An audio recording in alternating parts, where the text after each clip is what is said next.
Seigneur, et que tu puisses toucher les cœurs ce matin, Seigneur Dieu. Ma prière ce matin, Seigneur, est que nous ne puissions pas rentrer dans nos maisons respectives telles que nous sommes rentrés en ce lieu. Je prie, Seigneur de Tout-Puissant, pour que pendant que je serai en train de parler, que toi seul, Esprit de Dieu, commence à toucher les cœurs, Seigneur Dieu, de toutes les personnes que tu as envoyées dans cette maison ce matin. Seigneur de Tout-Puissant, la Bible dit, Seigneur, que pendant que Pierre parlait, le Saint-Esprit est descendu sur tous ceux qui écoutaient la parole. Et la prière dans le nom de Jésus, et que comme tu l'as fait avec Pierre, pendant que Pierre était en train de parler, le Saint-Esprit est descendu. Pendant que je vais commencer à parler, Esprit de Dieu, touche ton peuple ce matin au nom de Jésus. Car le Seigneur de Tout-Puissant, parce que Seigneur, Pierre est en train de parler de Jésus. Et ce matin, Seigneur, nous allons parler de Jésus. Seigneur de Tout-Puissant, je demande cette même grâce dans le nom de Jésus. Visite ton peuple, Seigneur Dieu. Touche nos cœurs, Seigneur de Tout-Puissant, et fais-nous du bien ce matin. Au nom de Jésus, nous t'avons ainsi prié, Seigneur. Et c'est dans ton saint nom, Seigneur Jésus, que nous te disons Amen et nous t'acclamons au nom de Jésus. Amen, Amen. Alléluia, Seigneur. Merci Jésus, merci Seigneur Dieu. Amen. Je suis une fois de plus heureux de me tenir devant vous ce matin. Et je bénis le Seigneur pour la grâce et le privilège qu'il m'accorde de pouvoir vous apporter la parole de Dieu. Je n'ai pas vu mon maestro ce matin. Et j'ai une particularité, c'est que lorsque je prêche, souvent je n'ai pas beaucoup d'amen. Alors, j'ai souvent besoin d'être accompagné pour ne pas me sentir seul. C'est pour ça que j'avais demandé à mon jeune maître d'être là, mais je vois qu'il n'est pas là, mais je crois que c'est son père qui va le remplacer. Ça, c'est une demande indirecte. Amen. Alors, comme vous le savez tous, lorsque je commence le message, je suis souvent très calme. Il y a quelqu'un la fois dernière qui m'a dit j'aime bien quand tu parles doucement, mais quand tu démarres la machine, tu me perds. Et je sais que très souvent, je parle très vite. Souvent, les gens me perdent durant le message. Mais une seule chose que je te demande encore une fois de plus, sois attentif ce matin.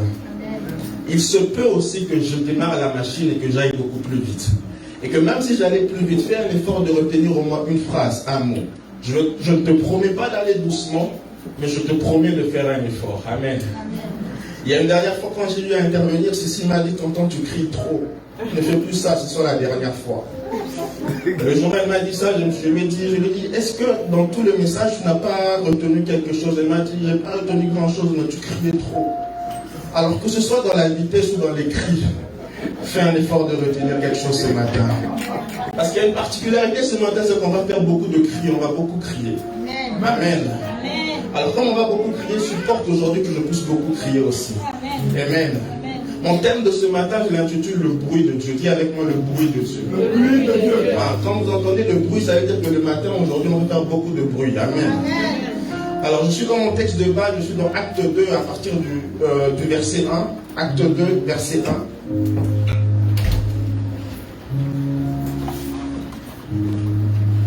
1. Acte 2, verset 1, la Bible dit ceci, je lis avec la version parole de vie. Quand le jour de la Pentecôte arrive, les croyants sont réunis tous ensemble au même endroit. Tout à coup, un bruit vient du ciel. Ça commence bien. Un bruit vient du ciel. C'est comme le souffle d'un violent coup de vent. Le bruit remplit toute la maison où ils sont assis. Alors ils voient apparaître des langues comme des langues de feu. Elles se séparent et se posent sur chacun d'eux. Tous sont remplis de l'Esprit Saint. Ils se mettent à parler en d'autres langues. C'est l'Esprit qui leur donne de faire cela. Écoutez ceci, verset 5.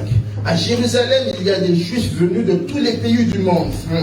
Ce sont des gens fidèles à Dieu. Quand ils entendent ce bruit, ils se rassemblent en foule, ils sont profondément surpris parce que chacun entend les croyants parler dans sa langue. Ils sont très étonnés et pleins d'admiration. Ils disent, tous ces gens qui parlent sont bien des Galiléens. Alors comment chacun de nous peut-il entendre parler dans la langue de ses parents? Et ce que j'aime, c'est le verset 9. La Bible dit, nous venons du pays des Parthes, nous venons des Médis, nous venons des Lames, nous venons de Mésopotamie, de Judée, de Cappadoce, du pan de la province d'Asie, de Phrygie, de la Pamphylie. Nous venons aussi d'Égypte, de la partie de la Libye qui est près de Cyrène, de Rome, de Crète et d'Arabie. Vous voyez, toutes ces nations. Et d'autres aussi obéissent à la loi de Moïse. Et pourtant, chacun de nous les entend annoncer dans sa langue les grandes choses que Dieu a faites. Ils sont très étonnés et ne savent pas quoi penser. Ils se disent entre eux, qu'est-ce que cela veut dire? Mais d'autres se moquent des croyants en disant, ils sont complètement ivres. Amen. Lorsque vous lisez un peu plus bas, l'apôtre Pierre a pris la parole et a annoncé l'évangile. Et la Bible dit que 3000 âmes furent sauvées ce jour-là. 3000 âmes furent sauvées ce jour-là. Et l'apôtre Pierre a expliqué pourquoi est-ce qu'ils ne devaient pas être considérés comme des personnes ivres, mais que réellement ce qu'ils étaient en train de vivre était l'accomplissement de la promesse de Dieu qui disait, dans le dernier jour, je répandrai de mon esprit sur toute chair. Mais maintenant, il y a une chose que je voudrais que l'on sache aujourd'hui ce matin. La Bible dit ceci. Jésus, avant de mourir, il leur a dit, restez à Jérusalem. Vous serez revêtus de la puissance de Dieu. Le Saint-Esprit viendra. Jésus leur a promis une chose, de rester à Jérusalem et d'attendre le Saint-Esprit. Et lorsque le Saint-Esprit va venir, alors ils pourront être des témoins jusqu'aux extrémités de la terre. C'est la première des choses. Il y a une chose qui m'interpelle dans ce passage, c'est que les apôtres sont allés dans une chambre haute pendant 10 jours, cherchant à ce que l'accomplissement de la promesse de Christ puisse arriver, que ce que Jésus avait promis puisse se réaliser. Écoutez ceci, ces gens n'avaient pas autre chose, ils n'avaient que la promesse de Dieu. Ils avaient juste la promesse de Dieu pour aller réclamer devant le Seigneur en disant, Seigneur, nous n'avons rien d'autre, nous n'avons rien dans nos vies, nous n'avons rien, aucune richesse, rien d'autre que la promesse que tu nous as faite. La promesse que tu nous as faite était que tu enverrais le Saint-Esprit et le Saint-Esprit viendrait nous visiter. Alors Seigneur Dieu, pendant ce temps que nous sommes en retraite, nous choisissons de te chercher encore et de réclamer. Imaginez-vous, ils sont rentrés le premier jour, il n'y avait encore rien. Le deuxième jour, il n'y avait encore rien. Le troisième jour, il n'y avait encore rien. La Bible mentionne que le Saint-Esprit est venu le jour de la Pentecôte. C'était un 50e jour. Donc, en d'autres termes, si je fais bien les choses, les calculs, s'ils ont pris 10 jours dans la chambre haute en train de demander le Saint-Esprit. Frères, sœurs, il y a un point que je voudrais mentionner ici. Lorsque le Seigneur te parle, lorsque le Seigneur te donne une promesse, attache-toi à cette promesse. Les apôtres n'avaient que la promesse. Ils ont pris la promesse, ils sont allés devant le Seigneur et ils ont crié à Dieu. Laissez-moi vous dire, le Dieu que nous sommes en train de prier est un Dieu qui réalise toujours ses promesses. N'est-il pas écrit dans la parole que sa renommée s'est répandue à cause de l'accomplissement de ses donc notre Dieu que nous sommes en train de prier est un Dieu qui accomplit les promesses. Donc ce matin, si tu as une promesse de Dieu, laisse-moi te dire que cette promesse va se réaliser parce que le Dieu que nous prions est un Dieu qui accomplit les promesses. Si Dieu t'a dit qu'il va te visiter, si Dieu t'a dit qu'il va changer ta vie, si Dieu t'a dit que cette année sera une année différente pour toi, frère, soeur, laisse-moi te dire, attache-toi à cette promesse. Comme les apôtres l'ont fait, ils sont allés chercher le Dieu qui accomplit les promesses. Et ce matin, je veux te dire, si tu détiens une promesse de la part du Seigneur, laisse-moi te dire que tu pries un Dieu qui accomplit les promesses. Une chose que Dieu n'a jamais faite, c'est que Dieu n'a jamais menti. Si Dieu t'a promis quelque chose et que ce n'est pas encore arrivé, c'est qu'il y a quelque chose que toi tu as fait, qui a fait que Dieu ne pousse pas le faire. Mais laisse-moi te dire que notre Dieu ne ment pas. C'est qu'il dit, il le fait. C'est qu'il dit, il accomplit. S'il a promis, il va finir par réaliser. S'il a dit, il va finir par réaliser. Peu importe le temps que cela va prendre, notre Dieu réalise toujours. Je sens que la machine a commencé. Notre Dieu réalise toujours ses promesses. C'est qu'il dit, il le fait. Et les apôtres ont cru en ce Dieu. Ils sont allés dans la chambre haute. Ils ont commencé à chercher la face de Dieu. Ils ont crié à Dieu. Ils ont dit, tu avais promis le Saint-Esprit. Nous ne pouvons pas être des témoins jusqu'aux extrémités de la terre si le Saint-Esprit n'est pas là. Premier jour, Seigneur, tu avais promis le Saint-Esprit. Tu avais dit que le Saint-Esprit viendrait. Ils ont été là pendant 10 jours. Ils ont soupiré la présence du Saint-Esprit. Ils ont demandé le Saint-Esprit. Ils ont réclamé le Saint-Esprit. Et le Saint-Esprit a fini par venir. Laisse-moi te dire une chose. Une des choses qui fait que la promesse de Dieu puisse s'accomplir. Tu ne dois pas mettre de côté cette clé. La clé qui active l'accomplissement des promesses de Dieu, c'est aussi la prière. Tu ne peux pas recevoir la promesse de Dieu et rester assis. Tu ne peux pas recevoir la promesse de Dieu et te dire, bon, je veux faire telle chose, telle chose, telle chose. Si ce que tu fais n'est pas accompagné de la prière, tu risques de retarder les choses. Tu risques de retarder les choses. Et laisse-moi te dire, tu as besoin de faire entrer le ministère de la prière dans ta vie si tu veux voir l'accomplissement des promesses se réaliser en toi. Aujourd'hui, je viens de te dire, n'abandonne pas la prière. Vous savez, lorsque vous avez une faiblesse dans votre vie de prière, sachez une chose, je vous préviens, c'est une mauvaise nouvelle que je vous annonce. C'est une réelle attaque de l'ennemi contre votre vie. Si votre vie de prière est down, si votre vie de prière est faible, si vous n'arrivez plus à prier, sachez une chose, que vous avez vécu une réelle attaque de l'ennemi contre votre vie. Et lorsque la prière n'est plus monter, ne monte plus vers le Seigneur, il y a une grande porte qui est ouverte à l'ennemi et l'ennemi fait ce qu'il veut. J'ai compris une chose dans la marche avec le Seigneur, que s'il y a une chose que je dois garder toujours au chaud, c'est ma vie de prière. Amen. Je ne peux pas me permettre de rester plus de 2 jours, 3 jours sans prier. Il y a un problème. Il m'arrivait 2 fois pendant 3 jours, j'avais du mal. Mais le 3e jour, je disais à Dieu, non Seigneur, je ne peux pas rester 3 jours par terre. Il faut que je me lève. Il faut que je me lève. Celui qui ne prie pas laisse une porte ouverte à l'ennemi. Et si tu veux maintenant vivre l'accomplissement des promesses de Dieu dans ta vie, tu dois engager la prière. Tu dois engager la prière. Tu dois te tenir devant la brèche et dire à Dieu, Seigneur, tu avais promis. Tu dois te lever et dire à Dieu, Seigneur, tu avais dit. Seigneur Dieu, tu avais dit. Et comme tu es celui qui dit et qui accomplit la promesse, Seigneur, accomplit. Il te faut déranger le Seigneur dans la prière. Amen. Amen. Et c'est ce que les apôtres ont fait. Les apôtres ont dérangé le Seigneur. Pendant 10 jours, ils ont crié à Dieu. Mais il y a une chose que j'aime bien. C'est que pendant qu'ils étaient en train de prier, on a une façon de faire cette semaine. Et le mardi, la sœur Maria disait qu'à chaque fois que tu pries, tu dois toujours avoir quelque chose de surnaturel qui se passe. Il faut que quelque chose se passe lorsque tu te tiens dans la présence de Dieu et que tu pries. Et les apôtres étaient en train de prier et quelque chose de surnaturel s'est passé. Il eut un bruit. Pas dire avec moi, il eut un bruit. Il y a des situations lorsque Dieu décide d'intervenir, Dieu n'intervient pas de manière silencieuse. Dieu veut intervenir pour que l'on sache que ça c'est le doigt de Dieu.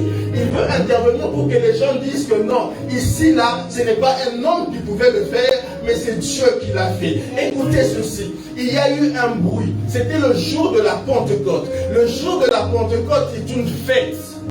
J'imagine le bruit qu'il y avait dans la ville. Il y avait du bruit dans la ville parce que c'était une fête. Les peuples étaient agités. Les gens devaient fêter. Il y avait sûrement des bars qui jouaient de la musique par-ci par-là. Tout ça, ça faisait un bruit dans la ville. Mais il y a toujours un bruit qui diffère des autres bruits, le bruit de Dieu. La Bible dit ceci, il eut un bruit et le bruit remplit toute la maison. Mais maintenant, écoutez ceci. Les apôtres ont entendu un bruit. Et ensuite, ils ont vu apparaître des langues de feu. Ils ont entendu et ensuite ils ont vu. Ils ont entendu et ensuite ils ont vu. La Bible dit que dans ce passage, on dit ils voient apparaître des langues de feu. Et lorsque je suis allé dans le texte grec du verbe apparaître, le mot apparaître c'est optanomai, qui veut dire ils ont commencé à avoir des visions. Les autres peuples n'ont pas vu les langues de feu. La Bible ne me dit pas ça. Les autres peuples les ont juste entendus en train de prier. Mais les disciples entre eux ont commencé à avoir des visions et ont commencé à avoir des langues de feu. Ah, je sens que cette partie, je vais le dire à la fin. Mais retenez une phrase, ils ont entendu. Ensuite, ils ont vu. Et dans le verset 6, maintenant, la Bible dit ceci. Le verset 6, la Bible dit, à ce bruit, les gens accoururent. Tous sont venus au bas de la chambre haute pour savoir et comprendre qu'est-ce qui est en train de se passer. Je répète, il y avait déjà sûrement du bruit dans la ville. Mais le bruit que Dieu a créé, le bruit que Dieu a formé, a fait en sorte que les autres bruits sont devenus silencieux. Et ont fait en sorte que les hommes de toutes les nations accourent et viennent pour savoir qu'est-ce qui est en train réellement de se passer.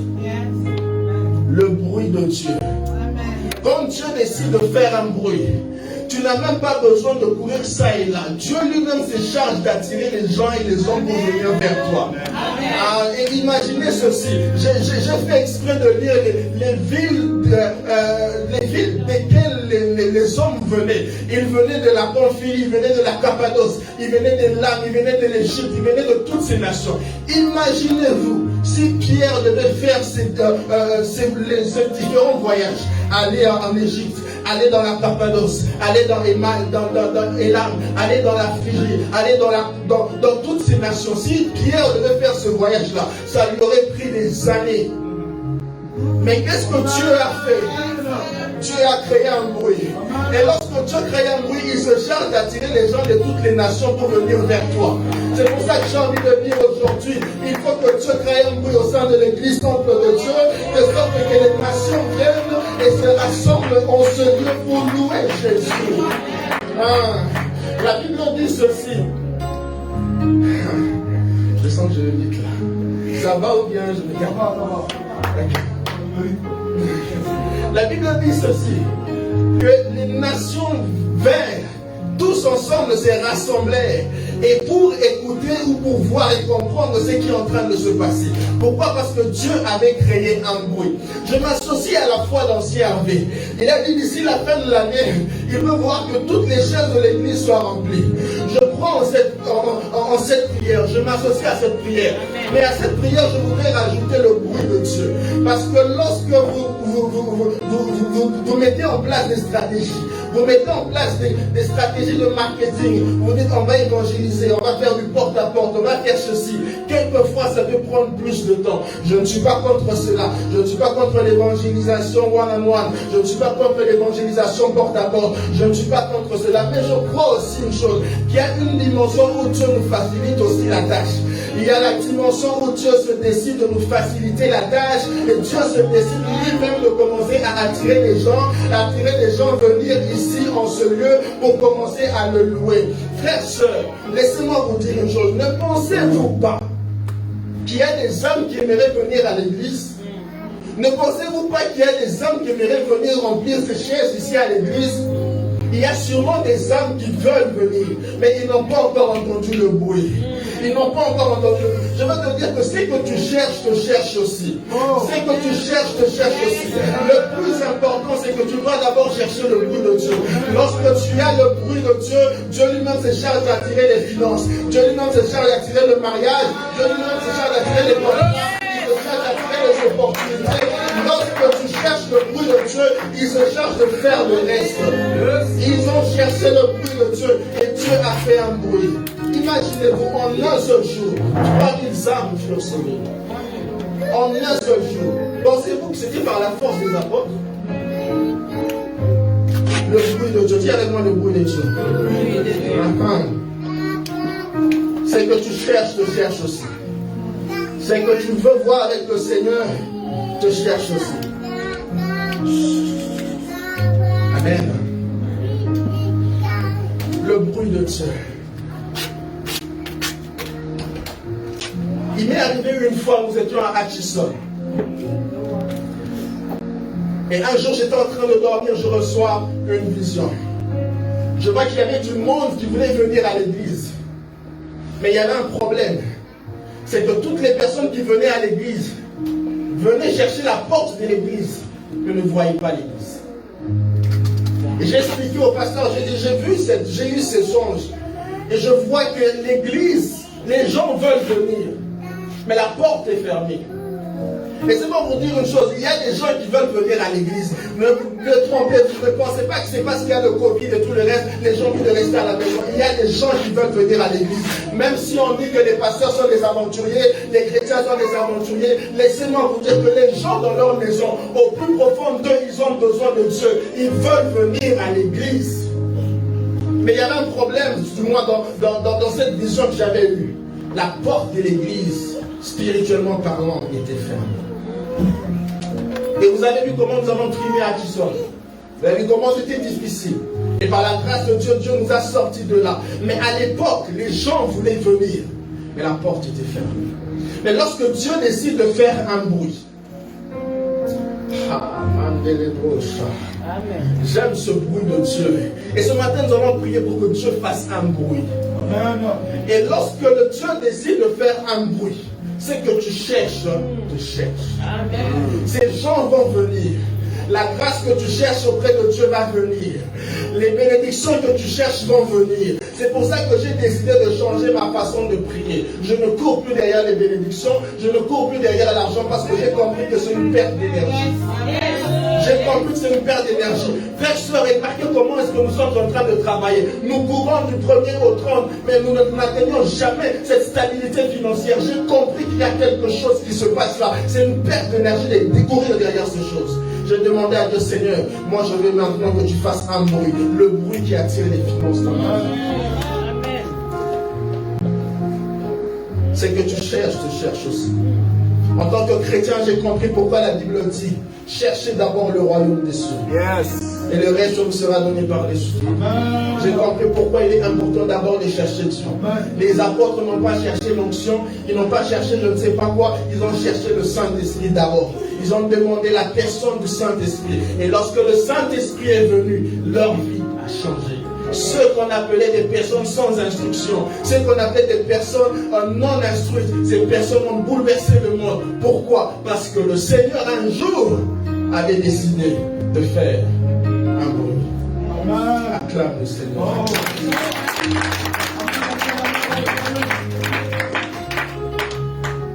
Un bruit. Ce que tu cherches, tu cherches. Et ce matin, je voudrais aujourd'hui que tu réalises l'importance du bruit de Dieu. Je voudrais aujourd'hui que tu puisses oublier tout ce qui te préoccupe et que tu dises à Dieu, Seigneur, fais le travail à ma place, s'il te plaît. Regarde comment nous sommes en train de traîner pour évangéliser, pour faire ceci. Seigneur, s'il te plaît, fais un bruit. Il y a une sœur hier qui m'a contacté, qui m'a dit, j'ai besoin d'une délivrance. Je veux que l'on fasse la délivrance d'une de mes connaissances à moi. Mais cette sœur, vous savez ce qu'elle a dit? Elle a dit, est-ce que tu ne peux pas en parler à maman Maria? Remarquez une chose, depuis un certain moment, beaucoup de gens appellent maman Marianne pour des prières. Pensez-vous que c'est parce qu'elle-même, elle a voulu? Les gens qui viennent de nulle part, des gens qu'elle ne connaît même pas, des gens qui viennent rechercher une délivrance. Remarquez une chose, il y a un bruit qui se fait entendre dans le monde spirituel. Les gens sont en train d'appeler simplement pourquoi? Parce qu'il y a un bruit quelque part. Dis à Dieu, Seigneur, je veux que tu fasses un bruit. Je veux que tu fasses un bruit dans ma vie. Un bruit dans ma vie. Frères, sœurs, c'est tellement important pour chacun d'entre nous. J'ai compris qu'il est facile de faire le travail de Dieu. Mais si et seulement si on laisse Dieu faire le travail en nous. Amen. J'ai toujours eu peur du ministère. Je me disais, le ministère, franchement, c'est compliqué. Mais à chaque fois, je me disais cela. C'est parce que je comptais sur mes propres forces. Je me disais, Seigneur, prêcher tous les dimanches, c'est compliqué. Un jour, tu seras sec. Mais j'ai compris une chose, que lorsque tu découvres la fontaine de Dieu, lorsque tu t'attaches à la source, dimanche après dimanche, mercredi après mercredi, tu as toujours la révélation parce que le Saint-Esprit, c'est lui qui fait le travail. Yes. Est-ce que l'Église aujourd'hui peut laisser le Saint-Esprit faire le travail, faire le bruit dans sa vie? Mais maintenant, je veux qu'on se lève et je veux qu'on prie. Je fais une pause dans mon message. Parce que je veux maintenant que l'on puisse demander à Dieu de faire un bruit. Je veux que tu puisses commencer maintenant à prier. Joshua, j'aurai besoin de toi. Parce que je veux maintenant que l'on puisse invoquer le Seigneur. Et demander à Dieu maintenant, Seigneur, fais un bruit dans ma vie. Je veux, Seigneur, que tu changes ma situation. Je veux, Seigneur, que tu bouleverses les choses. Seigneur, je ne veux plus lutter. Je ne veux plus me battre. Je veux, Seigneur, de toute façon, que tu interviennes dans ma vie. Comme tu as fait avec les apôtres. Seigneur, dans ma vie, fais un bruit. Pendant que tu es en train de prier, je ne sais pas si tu vas t'imposer les mains toi-même, mais tout ce que je te demande, déclare sur ta propre vie et dis à Dieu un bruit ce matin. Dans le nom de Jésus, nous élevons nos voix, nous prions le Seigneur. Maintenant, commence à demander le bruit de Dieu. Maintenant, commence à demander le bruit de Dieu. Allez, chantez les vacances, les bouches. Les vacances, les vacances. Seigneur, un bruit dans ma vie ce matin. Fais un bruit dans ma vie. Le bruit de la délivrance. Le bruit de la délivrance. Je demande un bruit dans le nom de Jésus. Un bruit qui attire les opportunités. Un bruit qui attire la faveur divine. Un bruit qui attire la bénédiction. Un bruit qui attire les finances. Je demande un bruit maintenant. Que les hommes m'entourent. Que les hommes viennent à moi. Seigneur, fais un bruit. Ce matin, dans le nom de Jésus. Les tâches de la masse. Seigneur, fais un bruit ce matin. Dans ma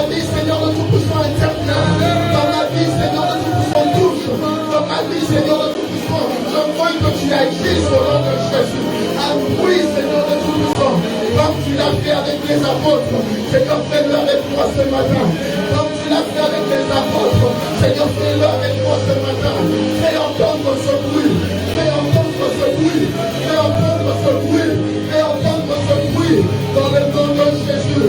Dans le nom de Jésus. Dans le nom de Jésus. Dans le nom de Jésus. Fais entendre le bruit. Fais entendre le bruit. Fais entendre le bruit. Au nom de Jésus. Interviens maintenant.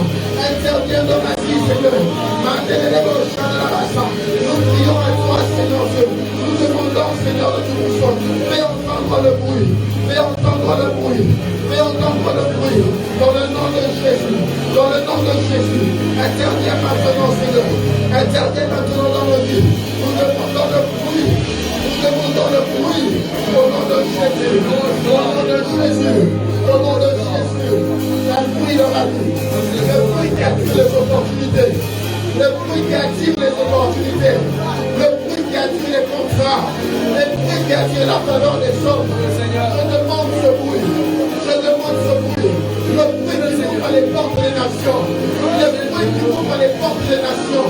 Oh, je déclare que ma grâce ne va pas se limiter qu'à Montréal. Que ma grâce ne va pas se limiter qu'à l'ordre des cieux. Je déclare que le bruit se fait entendre. Les nations entendent ce bruit. Les nations entendent ce bruit. Les nations entendent ce bruit. Dans le nom de Jésus.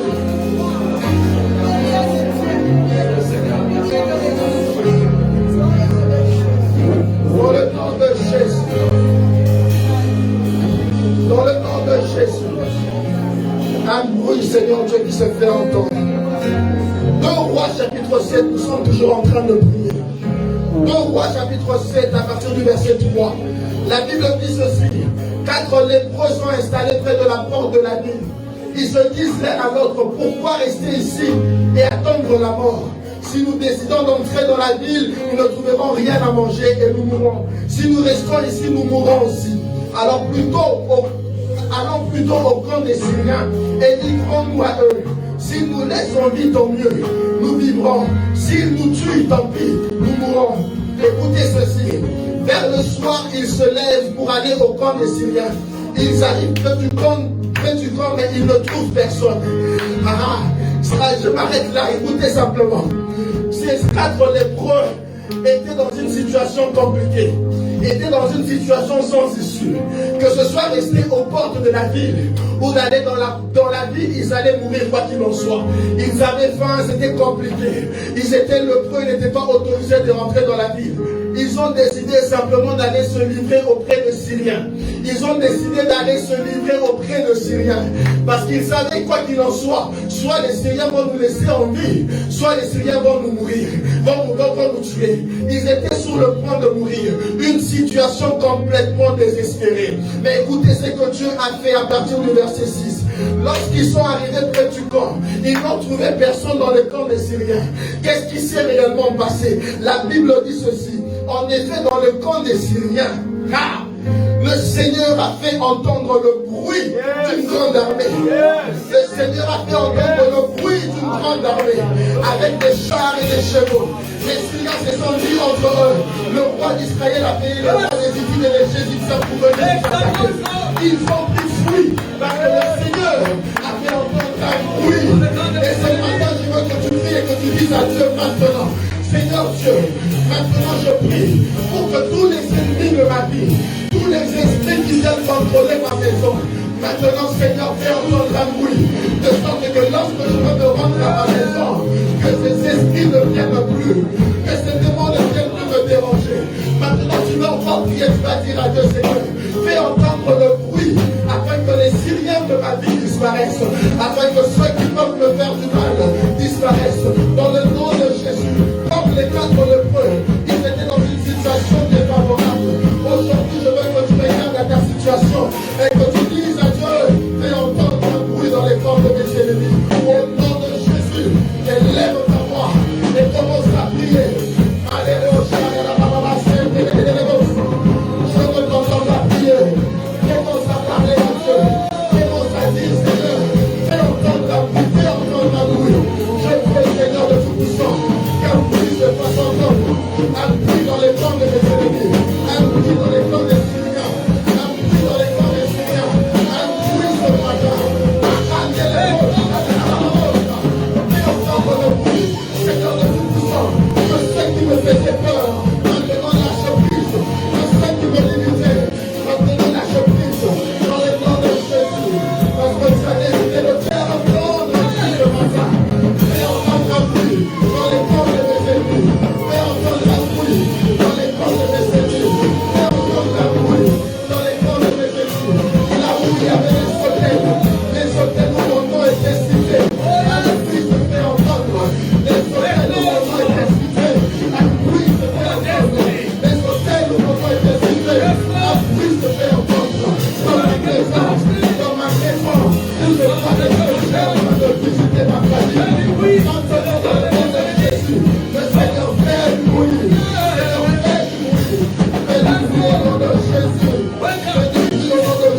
dans les corps de mes ennemis. Ces esprits qui viennent bouger les objets dans ma famille, dans ma maison. Maintenant, Seigneur, tu fais entendre un bruit. De sorte que quand je vais rentrer aujourd'hui dans ma maison, ces esprits ne seront plus là au nom de Jésus. Parce que tu fais entendre un bruit ce matin. Tu fais entendre un bruit ce matin. Tu fais entendre un bruit ce matin. Au nom de Jésus. Au nom de Jésus. Au nom de Jésus. Un bruit se fait entendre. Maintenant, je voudrais vous dire une chose. Nous sommes toujours en train de prier. Il arrive parfois que Dieu s'associe à ton bruit pour faire quelque chose. Quelquefois, ce n'est pas seulement Dieu qui se décide de faire un bruit. Mais des fois, c'est Dieu qui s'associe à ton bruit pour faire quelque chose. Écoutez ceci, le peuple d'Israël est en train d'aller dans Canaan. Ils font face à un mur. Le mur qu'on appelle le mur de Jéricho. Lorsque vous étudiez la physique nous dit ceci. Lorsque tu pousses un objet, dans ce sens, l'objet est emmené à tomber de l'autre côté. Et si tu te tiens là et que tu pousses l'objet doit tomber de ce côté. Mais comment expliquer que le peuple d'Israël devant le mur de Jéricho, le mur de Jéricho n'est pas tombé ni à gauche ni à droite. Le mur de Jéricho est tombé sous lui. Le mur de Jéricho s'est enfoncé de lui-même. Le peuple d'Israël n'a ni poussé, les gens de l'intérieur n'ont pas poussé, mais le mur de Jéricho est tombé. Et le mur de Jéricho est tombé lorsque le peuple d'Israël a fait un bruit. Mais maintenant, écoutez ceci. Comment expliquer qu'un mur puisse s'affaisser sur lui-même? Ça ne respecte pas les lois de la physique. Ça ne respecte pas les lois de la physique. Il y a eu quelqu'un sûrement d'en haut qui est venu, qui a enfoncé le mur. Qui a enfoncé le mur. Et laisse-moi te dire aujourd'hui, Dieu s'est associé au but du peuple d'Israël pour faire le travail. Dieu s'est associé au but du peuple d'Israël pour faire le travail.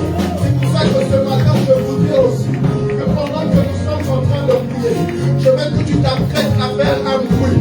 Tu vas emmener Dieu à abaisser le mur de Jéricho qui se tient au devant de toi. Tu vas amener Dieu à intervenir au travers du bruit que tu fais. Personne, laissez-moi vous dire que des fois, lorsque nous faisons des délivrances, quelquefois il suffit simplement de prier et la délivrance arrivera à ton place. Lorsque seulement on crie, la délivrance prend place. Lorsque tu cries au plus profond de toi et que Dieu s'associe à ton cri, il y a quelque chose qui se passe. Aujourd'hui, j'ai envie de dire, j'entends le bruit qui annonce la pluie. Et ce matin, je veux que tu pries aujourd'hui.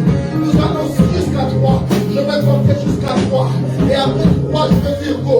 Après 3, je vais dire go. Nous allons crier simplement le nom de Jésus. Mais s'il te plaît, crie le plus fort que tu peux. Parce que c'est maintenant que ta délivrance a lieu. C'est maintenant que le mur de Jéricho s'écroule. C'est maintenant que le mur de Jéricho s'écroule. Donc, que tu vas crier, tu vas inviter la main de Dieu à abaisser le mur de ta vie. Et maintenant, je compte jusqu'à 3. 1. Est-ce que tu es prêt? 2.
Dans les acclamations.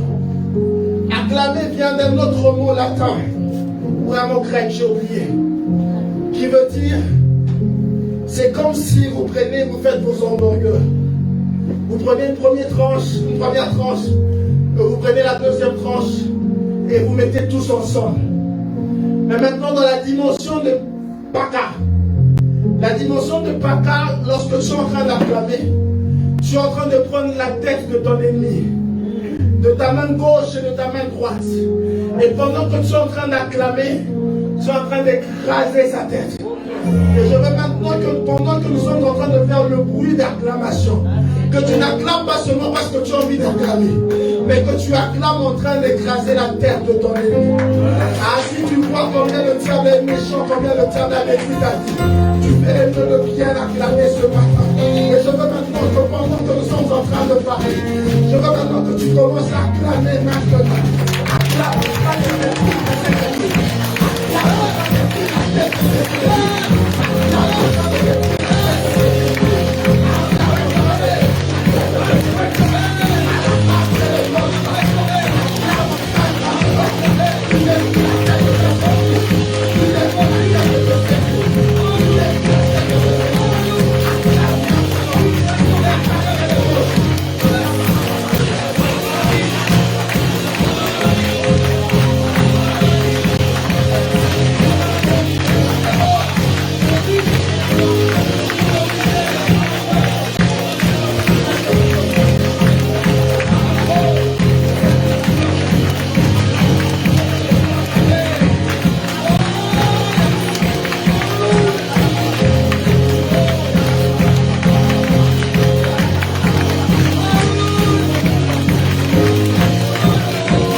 Est-ce que tu crois la prière que tu viens de faire?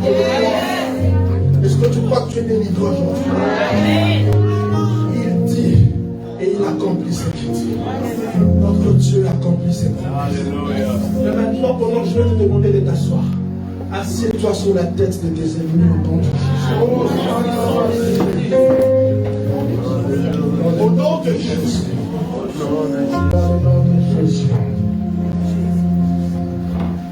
Au nom de Jésus. J'ai perdu le souffle de cet enfant. Je vais continuer mon message. Acte 2. Acte 2. Le verset 2 nous dit ceci. Tout à coup, un bruit vient du ciel. C'est comme le souffle d'un violent coup de vent. Le bruit remplit toute la maison où ils sont assis. Alors, ils voient apparaître des langues de feu. Je retourne à ce que j'avais envie de dire dès le début. Ils ont d'abord entendu le bruit. Et ensuite, ils ont vu. J'ai remarqué que dans la marche avec le Seigneur, Dieu ne se précipite pas de te faire voir d'abord les choses. Dieu s'arrange d'abord à te faire entendre. Amen.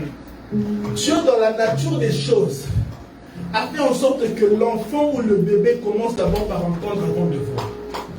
Le bébé dans le ventre de sa mère entend plus qu'il ne voit. Et Dieu fait en sorte que l'homme commence d'abord par entendre avant de voir. Vous savez, nous sommes dans une saison, dans une période où il y a plusieurs conférences aujourd'hui où on nous dit, venez activer les yeux spirituels. Venez voir ceci, vous allez voir en l'esprit. Venez voir les choses invisibles. Je suis d'accord que vous pouvez arriver à voir sans avoir entendu. Vous pouvez arriver à voir certaines choses sans avoir entendu. Mais écoutez ceci.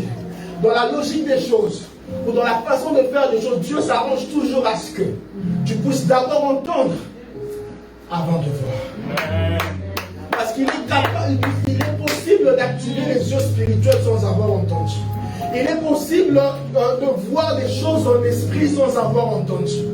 Mais le problème qui se pose, c'est que si tu commences à voir sans avoir entendu, tu risques, un, d'être séduit, tu risques, deux, d'être perdu. C'est pour ça que la Bible dit ceci. La Bible ou l'évangile, du moins, ne se fait pas appeler la vue. L'évangile se fait appeler la parole. Parce que Dieu se rassure d'abord que tu entendes avant de voir.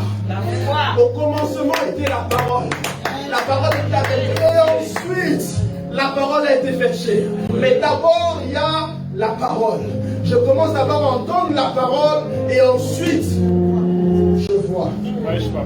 Maintenant le problème qui se pose, c'est qu'aujourd'hui, dans cette quête d'expérience surnaturelle, nous cherchons à activer les yeux spirituels par plusieurs moyens. Je sais qu'il y a plusieurs façons de le faire. Mais Dieu se rassure d'abord dans la manière de fonctionner de Dieu. Il veut d'abord se rassurer que tu es capable d'entendre d'abord avant de voir. Écoutez ceci. Comment expliquer que Pierre est en train de parler à Jésus et Jésus lui dit, arrière de moi. Mais comment est-ce que Jésus a vu Satan? C'est simplement à cause de l'information qui est sortie de la bouche de Pierre. Quand Pierre a sorti une information, une parole, Jésus a entendu la parole, il a dit, cette parole ne vient pas de mon Père. Cette parole, ça vient de Satan. Est-ce que la Bible ne me dit pas que Satan était déjà là? Mais je sais simplement une chose, que seulement quand Pierre a parlé, Jésus a vu Satan. Quand Pierre a parlé, Jésus a vu Satan. Pour dire, tu ne peux voir que lorsque tu entends. C'est pour ça que la Bible dit ceci. C'est quoi la foi? La foi est une ferme assurance de choses que l'on espère, une démonstration de choses que l'on ne voit pas. Mais cette même foi est fortifiée par quoi? Par la parole. C'est pour ça qu'on dit la foi vient de ce que l'on entend, et ce que l'on entend vient de la parole de Dieu. Donc avant de voir, je dois d'abord. Donc le plus important dans la marche avec Dieu, c'est que Dieu veut se rassurer d'abord que tu puisses entendre. Frères, sœurs, voir les choses surnaturelles ne te fait pas forcément entendre. Mais entendre te fera forcément voir les choses surnaturelles. Ils ont entendu un bruit. Ensuite, ils ont vu. Ils ont entendu un bruit. Ensuite, la Bible dit, comme je l'ai dit, le mot grec c'est optanomai. Ils ont commencé à avoir des visions. La connaissance ne vient pas par la vue, forcément. Mais la connaissance vient par l'écoute. Je veux d'abord entendre. Lorsque vous lisez le récit de la création, qu'est-ce que Dieu a dit à Adam? Après avoir mangé le fruit de l'arbre défendu, Dieu dit à Adam, qui t'a appris? Qui t'a dit que tu étais né? Il y a eu une information qui a été donnée à Ève. On lui a dit, lorsque tu vas manger ça, tu deviendras comme Dieu. Et la Bible mentionne dans Genèse 3 que Ève a commencé à trouver le fruit beau. La beauté du fruit était toujours là. Mais pourquoi Ève ne voyait pas cette beauté du fruit avant? Mais lorsqu'elle a entendu l'info, la vision a changé. Lorsque tu reçois une information, l'information a la capacité de changer la vision que tu as. C'est pour ça que Dieu veut se rassurer que l'information que tu reçois provienne exactement de la parole de Dieu. Chacun d'entre nous recevons des visions de la part du Seigneur. Chacun d'entre nous voyons des choses de façon surnaturelle. La Bible dit que Dieu parle tantôt d'une manière, tantôt d'une autre. Il peut venir dans les anges, il peut venir par des révélations, il peut venir par l'extase. Mais tu dois te rassurer que ce que tu es en train de vivre d'expérimenter provient réellement du Seigneur. Amen. Est-ce que je peux vous raconter une histoire? Amen. Histoire. Annoncez. Écoutez ceci. Il y a quelques années de cela, je dormais. Il était vers 3h, 2h, passé 3h. J'étais en train de dormir. Soudain, je me retrouve dans un milieu, dans un endroit. Je savais que je n'étais pas dans mon corps. Et dans cet endroit, je vois un homme qui était très beau. Honnêtement, je vais vous dire la vérité, cet homme était très beau. Il était très beau et il parlait un français excellent. Il était très éloquent. Vraiment éloquent et très séduisant. Et cet homme a commencé à me parler. Et cet homme a commencé à me dire ceci. Francis, la tour de Babel, vous connaissez l'histoire de la tour de Babel? Il a commencé à me dire que la tour de Babel, Dieu avait eu tort de punir les peuples qui avaient construit cette tour. En réalité, ces hommes avaient eu raison de le faire, mais ils ne comprenaient pas pourquoi Dieu avait fait cela. Dieu avait tort de le faire. Et cet homme a commencé à m'endoctriner dans sa doctrine qui était contre la Bible, contre la parole de Dieu. Et j'étais, moi, dans la vision fascinée de ce qu'il disait, parce que honnêtement, il était très éloquent. Et j'ai commencé à être fasciné par son enseignement. Frères, sœurs, laissez-moi vous dire une chose. Il y a beaucoup d'hommes de Dieu qui reçoivent parfois des révélations, mais les révélations ne sont pas forcément de Dieu. J'allais me réveiller, sortir de cette vision et me dire que ce message était vrai, qu'on m'a enseigné sur la tour de Babel, et que ce que la Bible dit est faux. Et donc du coup, je commençais à me laisser endoctriner. Voyez-vous, j'avais la vision, j'avais la vue. Mais jusqu'à un moment, je n'avais pas encore la parole. Et puis pendant que j'étais en train de voir et d'écouter cet homme, ce qu'il était en train de me dire, honnêtement, je vais vous dire la vérité, j'étais très fasciné par ce qu'il disait. Et qu'est-ce qui s'est passé par la suite? Une voix s'est fait entendre. Et le Seigneur, j'ai entendu une voix me dire, Francis, fais attention, tu es en train de parler avec le serpent ancien. Et lorsque j'ai entendu le serpent ancien, j'ai directement fait le lien. Je me suis souvenu de Genèse, je me suis souvenu d'Apocalypse en une seconde. Je me suis rendu compte que le serpent ancien, c'est le diable. Et j'ai réalisé les temps que je réalise que je parlais avec le diable, j'étais déjà prise au piège. Je n'arrivais plus à m'en sortir. Il avait déjà changé son image, changé sa face. Et j'étais en train de mourir ce jour-là. Est-ce que je peux ouvrir une autre parenthèse? Amen. Frères, sœurs, les gens qui meurent dans leur sommeil, ce n'est pas forcément une mort douce. Il y a des morts qui sont atroces. Et j'étais en train de mourir ce jour-là, aucune force pour me sortir de ce que j'étais en train de vivre. Et j'étais en train de crier à l'aide à Dieu. Je disais, Seigneur, sors-moi d'ici. Parce que cet homme m'a eu. Puis par la grâce de Dieu, j'ai eu un coup sur mon genou. C'était comme un ange qui était venu me frapper sur le genou. Et lorsque j'ouvrais mes yeux, je voyais une lumière, mais une lumière qui était en train de se dissiper. Et j'ai ouvert mes yeux, je suis sorti de la vision. J'ai dit, Seigneur, merci, parce que je suis vivant. Amen. Mais remarquez une chose, vous pouvez voir, mais le problème c'est que si tu n'arrives pas à entendre, tu risques d'être séduit par ce que tu vois.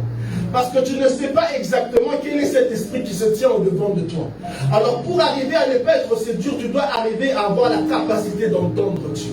Avoir la capacité de reconnaître ce que Dieu dit. C'est pour ça que la Bible dit, mes brebis entendent ma voix. La Bible ne dit pas, mes brebis me voient. La Bible ne dit pas, mes brebis me voient, mais mes brebis entendent ma voix. Il y a une chose qu'il faudrait savoir, c'est que dans les derniers temps, les faux prophètes, les faux hommes de Dieu vont faire des choses extraordinaires.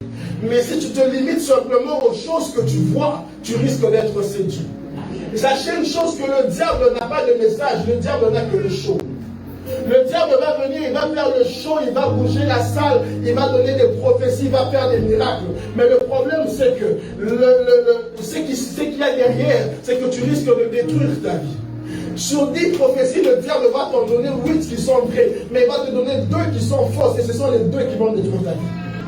Pendant que tu vas te rejurer et dire que non, les 8 prophéties que j'ai entendues sont vraies. Ce qu'il m'a dit, c'est vraiment un homme de Dieu. Mais il va simplement glisser de façon subtile 2 autres prophéties qui sont fausses, mais ce sont les 2 là qui vont détruire ta vie.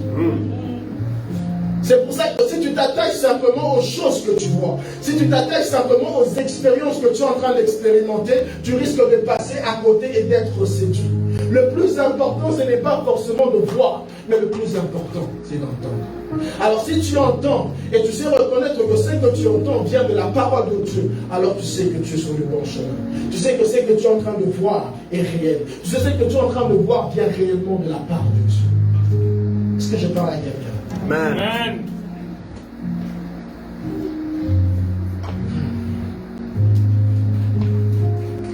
Aujourd'hui, je voudrais exhorter chacun d'entre nous. Fais un effort de t'asseoir et de demeurer dans la parole de Dieu. De rechercher la parole de Dieu. Il y a plusieurs manières et plusieurs façons d'activer les yeux spirituels. Je ne peux pas rentrer dans ce genre de message. Parce que remarquez une chose, il se peut aussi que tes yeux spirituels s'ouvrent par la nourriture.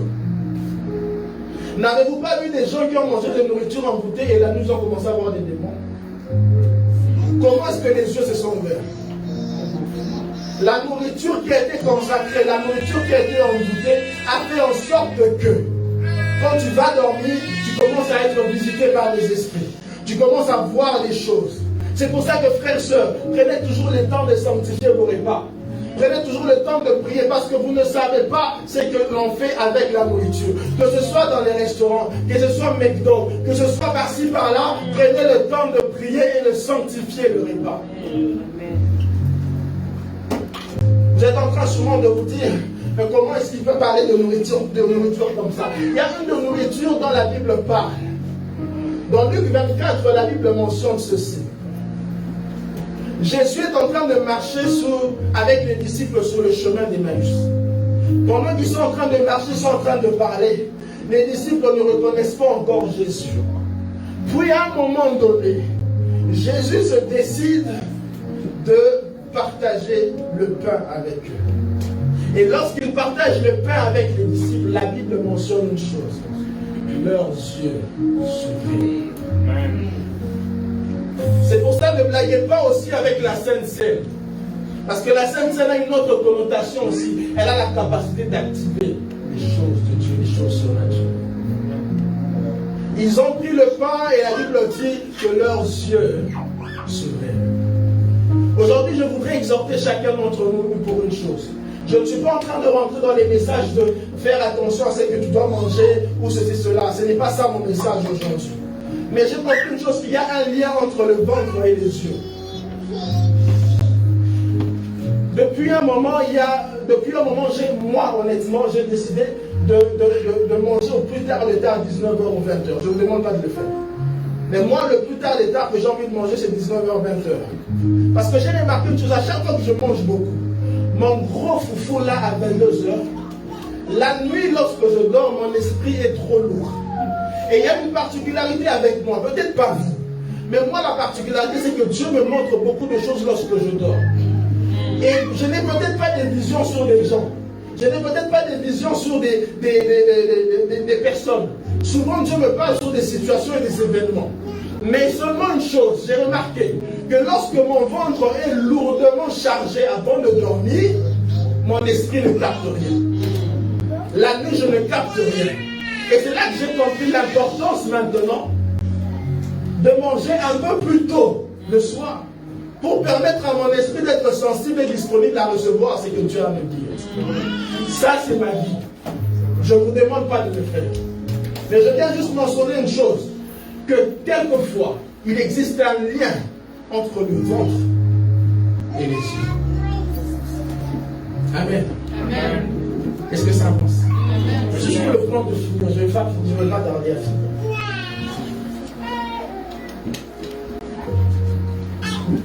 C'est pour ça que j'ai envie de dire aujourd'hui,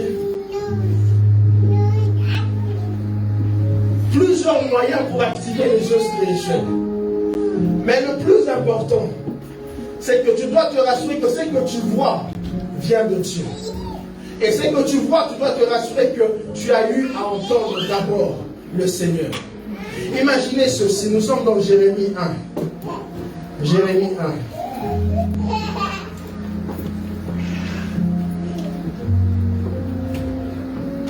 Jérémie 1, verset 11.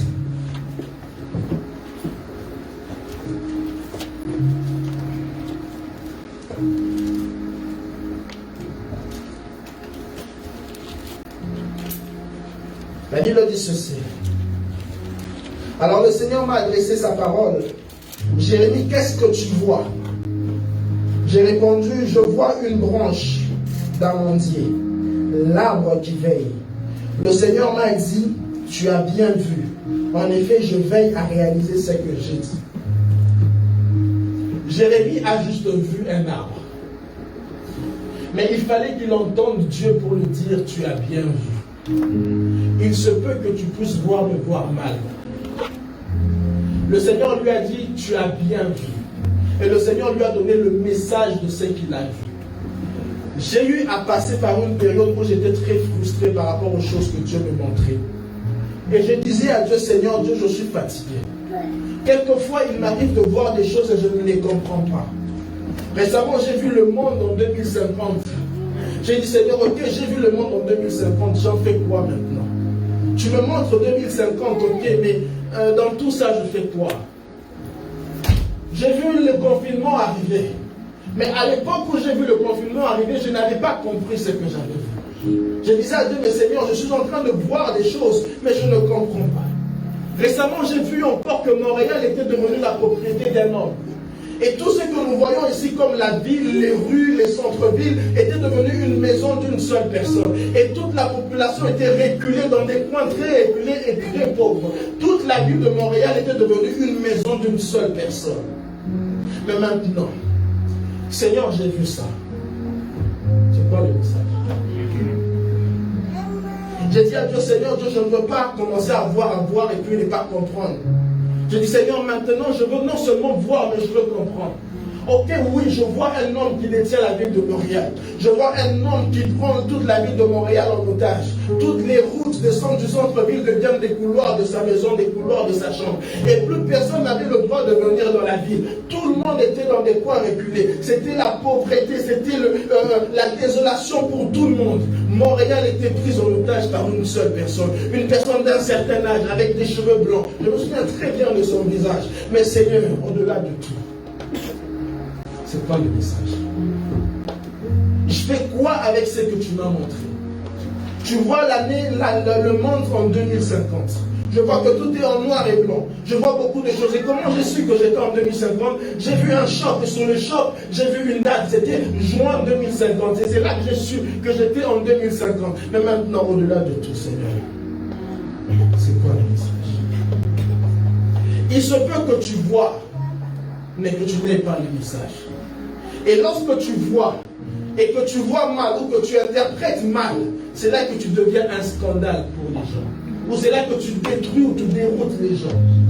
Tu donnes des messages ou des interprétations qui sont fausses. Au lieu de demander à Dieu son interprétation, tu donnes une interprétation qui déroute la destinée d'une personne. Et j'ai dit à Dieu, Seigneur, je ne veux plus seulement voir, mais je veux comprendre ce que tu me montres. Je veux entendre l'instruction. Je veux que tu me dises, Seigneur Dieu, ce que tu veux me faire comprendre au travers de ce que j'ai vu. Il est possible de voir, mais de mal voir. Il est possible de voir, mais aussi de ne pas comprendre. À quoi ça sert de voir si tu ne comprends pas? À un moment, j'ai dit à Dieu, Seigneur, ça ne me sert à rien de voir si je ne comprends pas. Moi, je fais partie de la catégorie des songeurs. Nous, pour voir, il faut qu'on dorme. C'est pour ça, quand je dis aux gens, moi je dors à 19h, ils ne me voient pas. Ils se moquent de moi. Moi, je sais pourquoi je dors tôt. Moi, je fais partie de la catégorie des songeurs. Je ne suis pas comme ça, je vois des choses. Non. Je dois dormir. Je dois dormir. Il y a des gens comme ça. Ils doivent dormir. Oh non, mais il est paresseux, il dort. Non, c'est pas je suis paresseux. Je dois dormir. Je dois dormir. Je vous ai déjà raconté une fois comment je suis allé évangéliser une personne. J'étais en train de dormir. Je dois dormir en train de vivre des expériences avec le Seigneur. Mais j'ai dit à Dieu, Seigneur, il est temps maintenant que tu puisses m'emmener à voir et à comprendre. Et aujourd'hui, je voudrais que l'on prie. Tu ne vas pas seulement demander à Dieu de voir, mais tu vas demander à Dieu la capacité d'entendre. Tu vas demander à Dieu la capacité d'entendre et dire à Dieu, Seigneur, je veux que tu m'apportes cette capacité de t'entendre et de comprendre ce que tu es en train de me montrer. Est-ce qu'on est prêt aujourd'hui à prier? Est-ce qu'on est prêt à rentrer dans une autre dimension avec notre marche avec le Seigneur? Mais maintenant, on va se tenir sur nos deux jambes, on va prier. On va demander à Dieu la capacité de voir. Et non pas seulement de voir, mais aussi d'entendre. Est-ce que tu es prêt ce matin? Est-ce que tu es prêt ce matin? Est-ce que tu crois que Dieu est capable de te faire voir des choses maintenant, ici et maintenant? Est-ce que tu crois que Dieu est capable de te faire vivre le surnaturel ici et maintenant? Il y a des gens qui ont vu leur vie changer, être changée dans un jour ordinaire comme ceci. Je voudrais aujourd'hui que tu puisses maintenant commencer à élever la voix et commencer à dire, Seigneur, accorde-moi la grâce de voir. Dans le nom de Jésus, nous prions le Seigneur et nous élevons nos voix et nous demandons à Dieu maintenant la capacité de voir et de bien voir. Maintenant, je ne t'entends pas prier. Je veux maintenant que tu pries et que tu demandes à Dieu la capacité d'entendre, la capacité de voir, la capacité de voir dans le nom de Jésus. Tu dis à Dieu, Seigneur, ils ont d'abord entendu, ensuite ils ont vu. Ils ont d'abord entendu, ensuite ils ont vu. Accorde-moi la grâce d'entendre la parole. Accorde-moi la grâce d'entendre la parole. Seigneur de Tout-Puissant, je prie ce matin. Seigneur de Tout-Puissant, parce que je crois que celui qui entend a forcément, Seigneur, tu la capacité de voir. Dans le nom de Jésus, Seigneur de Tout-Puissant, ouvre les yeux spirituels. Yahweh, emmène-nous dans une autre dimension. Dans le nom de Jésus-Christ de Nazareth. Yahweh, Seigneur, tu interviens maintenant. Yahweh, Seigneur de Tout-Puissant, fais quelque chose. Au nom de Jésus-Christ de Nazareth. Yahweh, Seigneur, je nous prions, Seigneur Dieu, ce matin, Seigneur Dieu, et nous demandons, Seigneur Dieu, ton intervention, Seigneur Dieu, aujourd'hui. Yahweh, Seigneur, ils ont d'abord vu, ils ont d'abord entendu, et ensuite, Seigneur de Tout-Puissant, Yahweh, Seigneur, ils ont vu. Yahweh, je prie dans le nom de Jésus.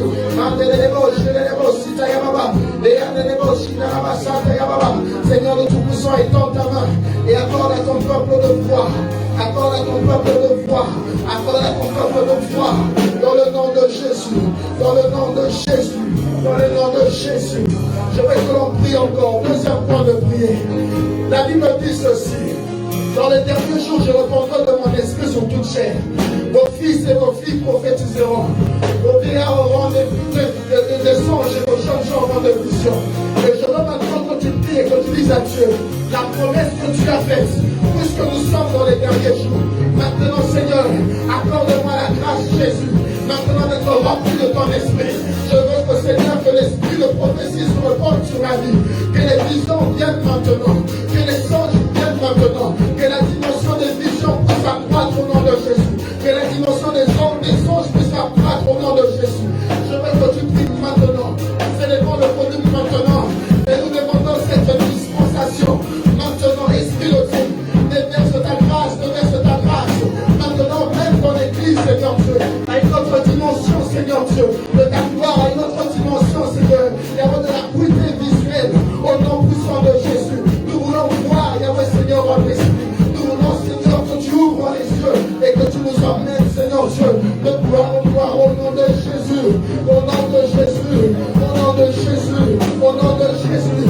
Que le Saint-Esprit maintenant touche maintenant, que le Saint-Esprit transforme, que le Saint-Esprit visite, que le Saint-Esprit maintenant étende sa main en ce lieu, dans le nom de Jésus, que la vision soit activée, que l'écoute maintenant soit activée, au nom puissant de Jésus-Christ de Nazareth. Yahweh, nous le déclarons.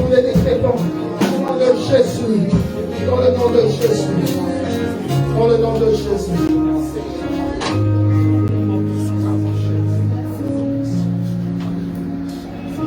Je voudrais faire une prière spéciale pour une personne qui dit qu'aujourd'hui, il veut arriver à voir les yeux spirituels et à voir de façon correcte. Aujourd'hui, je veux faire un appel et je veux demander, si seulement tu es là et que tu as envie, que tu puisses activer quelque chose, je veux simplement que tu lèves ta main. Et je veux faire une prière spéciale aujourd'hui pour que Dieu puisse activer les choses et que non seulement tu puisses voir, mais que tu puisses aussi comprendre.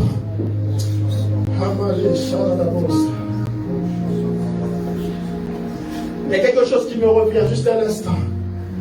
Ce vendredi, pendant que je faisais ma sieste à 12 heures, j'étais en train de dormir, j'étais très malade depuis mercredi. Je n'avais pas eu des moments de prière extraordinaires, j'étais juste fatigué et j'avais juste besoin de force. Et pendant que je dormais au salon, j'ai eu une visitation. Il était midi. Pendant que je dormais, je me vois en train de prier avec des gens. Puis tout d'un coup, je vois que je perds connaissance. Je ne me souviens plus de ce qui s'était passé par la suite. Mais une chose qui s'est passée, c'est que pendant que j'étais en train de me réveiller, j'entendais une dame qui était en train de prier, qui disait « Sors, sors, sors ». Et je ne comprenais pas, je me disais « On est en train de me faire une délivrance ou quoi ?» Et j'étais en train de me dire « Suis-je en train de vivre une délivrance là actuellement ?» Mais c'était tellement réel parce que je sentais même la laine de la personne qui était en train de le dire. La personne était en train de parler et je sentais physiquement qu'il y avait une personne qui était en train de prier pour moi et en train de dire « Sors, sors ». Et je ne comprenais pas, toujours dans ma perte de connaissance. Au moment où j'ouvre mes yeux, je vois une ombre sortir de mes yeux. Et le Seigneur me dit, c'est cette ombre-là qui t'empêchait de comprendre ce que tu vois. Amen. Le Seigneur m'a délivré pendant que j'étais en train de faire une sieste. Mais maintenant, je voudrais dire ceci. Je ne veux pas faire la prière. La personne qui était en train de prier pour moi, c'était maman Marielle. Aujourd'hui, je veux qu'elle prie de la même façon que j'ai eu ma délivrance à la maison. Je voudrais qu'elle prie pour tout un chacun qui a envie de voir le Seigneur et de comprendre les choses.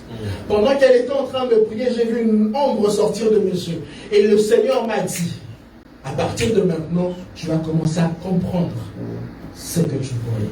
Amen. Parce que comme je vous l'ai dit, je voyais avant. Mais je ne comprenais pas toujours tout. Mais maintenant, ce n'était pas prévu, je ne lui ai même pas dit ça. Et je vais appeler simplement Maman Marianne, elle va prier pour tout un chacun. Moi, je vais laisser le micro et je vais simplement demander à ce que chacun d'entre nous puisse se rendre disponible pour recevoir la prière avec foi et dire que pendant qu'elle sera en train de prier, crois que quelque chose est en train de se passer. Moi, j'ai vu une ombre sortir de mes yeux. Je sais qu'il y a une délivrance qui s'est passée dans mon sommeil. Mais maintenant, ce matin, pour chacun d'entre nous, vous qui croyez en elle, qui croyez en la grâce qu'elle a reçue, pendant qu'elle sera en train de déclarer, pendant qu'elle sera en train de parler sur la vie de chacun, je veux que tu crois qu'à partir de maintenant, tu vas commencer à voir et comprendre ce que tu es en train de voir. Dans le nom de Jésus.